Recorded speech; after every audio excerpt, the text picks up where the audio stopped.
విన్నారో లేదో కూడా తెలియనంత స్థాయిలో పోతుందంట.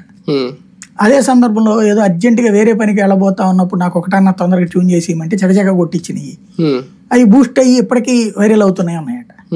అంటే అట్లాగా జనానికి ఇప్పుడు మనమే చూస్తాం. ఒక్కోసారి ఒక వీడియోకి నేను చాలా కష్టపడి మొత్తం రీసెర్చ్ చేసుకుని తీసుకుని మాట్లాడతా, దానికి వచ్చే వ్యూవర్షిప్ తక్కువ ఉంటుంది. అదే చాలా క్యాజువల్ గా రిమార్క్ ఒక దాని మీద జరిగిన పరిణామం మీద ఓ చిన్న స్పందిస్తా, దానికి మంచి వ్యూవర్షిప్ వస్తుంది, స్పందన కూడా బోల్డ్ అంతమంది మాట్లాడతారు. కాబట్టి జనానికి ఏది ఎక్కుతుంది, సినిమాలే చూడండి. అద్భుతమైన సినిమా చిరంజీవి అనుకుంటే తుస్సుమనేది ఉంది. అదే సందర్భంలో నార్మల్ అనుకున్నటువంటి సినిమా అతను ఎవరిది నిఖిల్ తీసుకొచ్చి సూపర్ హిట్ అయినాయి.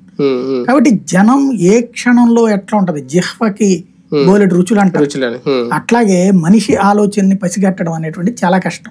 2014లో రెండు పార్టీలకి కూడా అప్పట్లో అంటే డెవలప్మెంట్ గురించి నేను మాట్లాడుతున్నాను, సంక్షేమాలు ఇవన్నీ కాదు, డెవలప్మెంట్ కి సంబంధించి ఒక సెంటర్ ఆఫ్ అట్రాక్షన్ గా అమరావతి పోలవరం ప్రాజెక్ట్ చూపించారు. అప్పట్లో అవసరం, విభజన జరిగిన టైం కాబట్టి సీనియర్ కావాలి, అప్పుడు తెలుగుదేశం పార్టీ అధికారంలోకి వచ్చింది. 2019లో జగన్మోహన్ రెడ్డి గారు చూపించింది, ఆయన అధికారంలోకి వచ్చారు కాబట్టి ఆయన చూపించింది ప్రత్యేక హోదా గురించి, కేంద్రం మెడలు వంచుతానని చెప్పడం, ఇంకా ఆయన పర్సనల్గా ఆయన ఇచ్చిన మేనిఫెస్టో నవరత్నాలు. ఇప్పుడు 2024కి వస్తే ఇద్దరు 2 సార్లు పరిపాలించేశారు కాబట్టి ఉత్తరాంధ్ర ఇప్పుడు ఒక సెంటర్ ఆఫ్ అట్రాక్షన్ గా కాబోతుందా? ఉత్తరాంధ్ర గురించి ఎందుకు అడుగుతున్నానంటే ఇంకా అక్కడికి వెళ్ళిపోతే ఇంకా అదే రాజధాని, ఆల్రెడీ ఆయన రుషికొండ మీద కట్టడాలు కట్టేశారు, ఇంకా వెళ్ళిపోవడానికి సిద్ధంగా ఉన్నారు, రేపు రేపు రేపు రేపు రేపు అనుకుంటా మొత్తానికి ఇక్కడ దాకా తీసుకొచ్చి